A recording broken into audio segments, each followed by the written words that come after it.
This course covers a period of life after weight loss surgery that I refer to as the end of the honeymoon.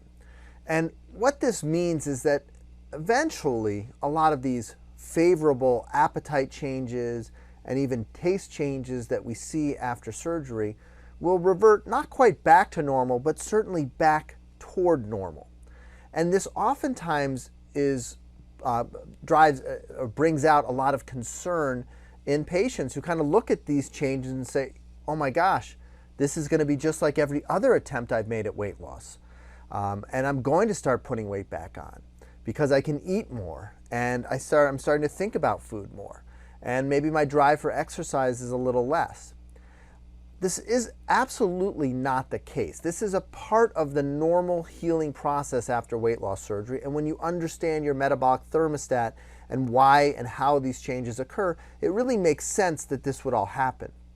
But that certainly doesn't mean that you aren't at an increased risk of weight regain during this time period, and that you aren't going to have to make some significant modifications to your eating and your appetite that may not be driven fully by the surgery, that will have to come from you.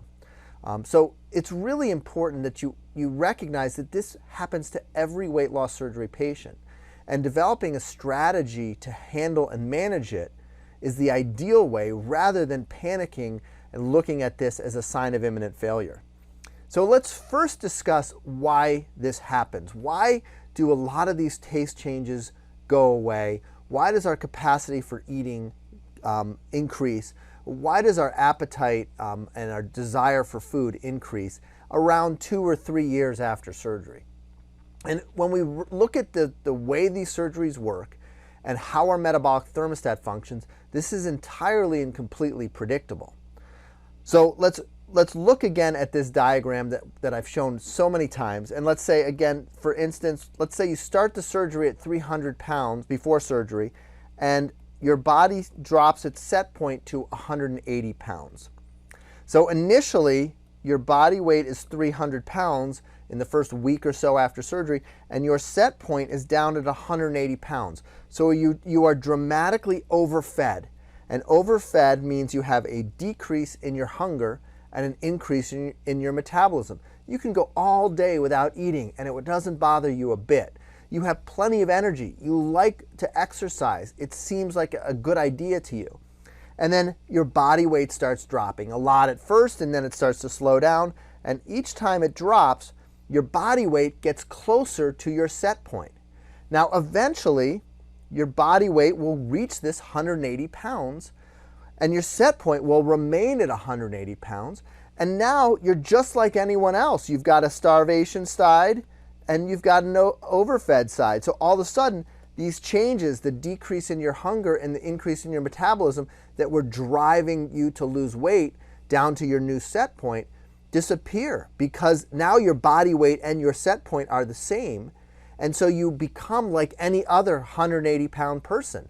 If you starve yourself, then you'll lose a little bit of weight, but then your hunger will increase and your metabolism will slow down to try to push you back to that 180 pounds. If you eat a little more than you should, don't exercise as much as you should, initially your weight will go up. A lot of times your body will help to work and bring you back down to this 180 pounds. So this is a predictable outcome. At some point, the hunger changes, the taste changes, and the metabolic changes will come to an end. Now, it varies from person to person, but typically it's somewhere between 1 to 3 years after surgery. It's a little later for gastric bypass patients, a little on the earlier side in that year to 18 months for sleeve gastrectomy patients, but it varies tremendously from person to person. So when you're kind of thinking about this, an important thing to ask yourself is, when did you start to think more about food? When did some of your appetite control start to decrease? And when did some of these changes occur? And it often happens right, within a few months often of when your body weight reaches that new lowest level. So let's kind of break down some of the things that we see in this end of the honeymoon period, and we'll have separate videos on each of these topics because they certainly warrant a lot more discussion. So the first thing is that we'll see a return of food cravings often. Now, food cravings are really addictive thoughts about food. And Addiction is really treated by complete avoidance. Like any other substance, when we're looking at processed food, then the only treatment, if you are addicted to this processed food, is to somehow figure out how to get it out of your life, get yourself off of it, and understand with more time your addictive thoughts will decrease. I often use medications to help patients through this time period. One in particular, Contrave, which is really just an antidepressant, and another medication that blocks some of the pleasure signals in the brain as a combination. But the metabolic reset diet is really designed for this purpose as well. So that's course number 2 on the nutrition side, is designed to help reduce your food cravings. And it works essentially by eliminating them. Now, as you're coming out of this honeymoon period into this end of the honeymoon period, it's critical that you start to think about hunger. The beautiful thing is that the surgery really blocks both your head hunger and your real hunger. So you have about an 18-month period, or up to 3 years in some patients, where you really don't have a lot of head hunger. But head hunger is essentially a desire or obsession for a single food. I really want cheesecake. I'm craving cheesecake. It's not so much other desserts. It's not a steak, or it's not fruit, or it's not vegetables. It's not any type of food. It's cheesecake in particular. You'll frequently experience headaches and fatigue and think, oh, I'm so wiped out, I totally need to eat to bring up my energy level. But a lot of times this is more a withdrawal from the processed food that you ate 4 or 6 hours ago. And people talk about stomach pangs and their stomach rumbling as a sign of real hunger, when more often than not, when your stomach is growling or making noises, that's not real hunger, that's toxic hunger or just normal digestion. But this idea that somehow your stomach growls or makes noises when you're hungry is, I think, a fairly false notion. It can be any number of things, and to interpret that as hunger, to me, doesn't make a lot of sense thinking about the physiology of the stomach. And to the contrary, real hunger is a desire for any type of food, and the healthier the food, the better. So if we're looking at things like nuts or beans or lean animal protein, and that all of it sounds great. Whatever you got, I'll take whatever it is. That's real hunger. It's a desire for any food. It's often felt in your upper throat and your chest, and even your upper abdomen, much more so than kind of your lower intestines or this kind of stomach rumbling or gurgling. And you'll experience increased salivation. If you think about Pavlov's dogs, who when they rang the bell, they started to salivate in preparation for digestion, we will also start to have an increased amount of saliva in our mouth. And when you taste the food, it tastes so much more delicious than it usually does. As the French say, hunger makes the best sauce. And I think this is another really important component of real hunger. When you're really hungry and you start eating, the first few bites of that food tastes better than anything you've ever had in the past. So another thing that we often see in the end of the honeymoon period is stress. And our body's stress management system is really wired to handle immediate threats. And immediate threats are short in nature and require a vigorous physiologic response. Your pupils should dilate, blood should flow to your muscles, your heart rate should increase, you should start breathing faster, and you should be primed to outrun or fight that lion. But that's really not something that we typically see, save for maybe you're driving down the street and somebody pulls in front of you and you have to slam on the brakes. That's about as much adrenaline and kind of fight or flight response as we get in our modern world. What we really struggle with are financial issues and relationship issues and marriage issues and job issues and things that don't last a matter of seconds or minutes, but last days and months and years.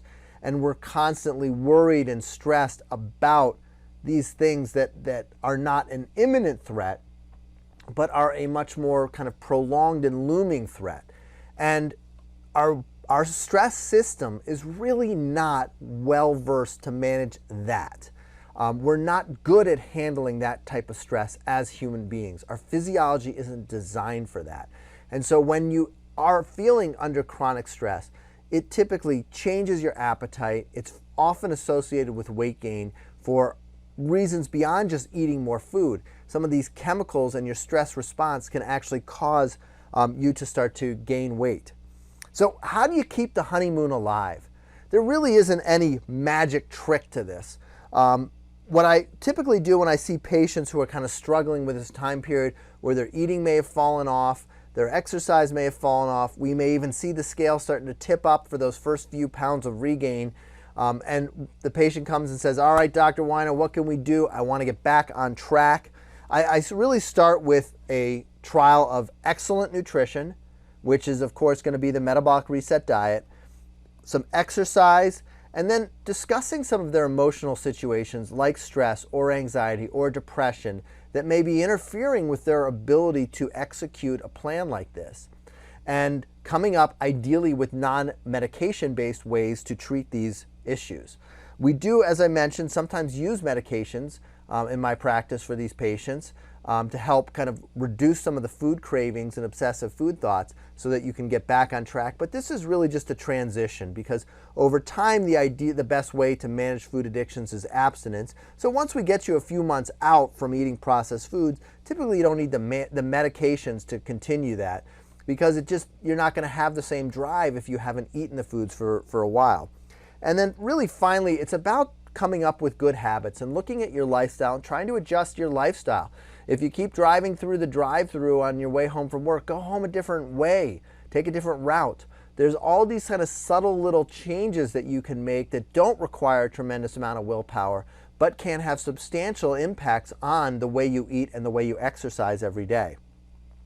This is often also a common time for questions. Probably one of the most common things I see in my patients is this idea that your stomach somehow stretches out, and that's what's causing your increased hunger and potentially even weight gain. What we find is when we look at the pouch size, when we look at the width or diameter of the sleeve, we really don't see that it does significantly impact whether you gain weight or not. This is much more likely a return to old habits and the strength of the hormonal response from surgery.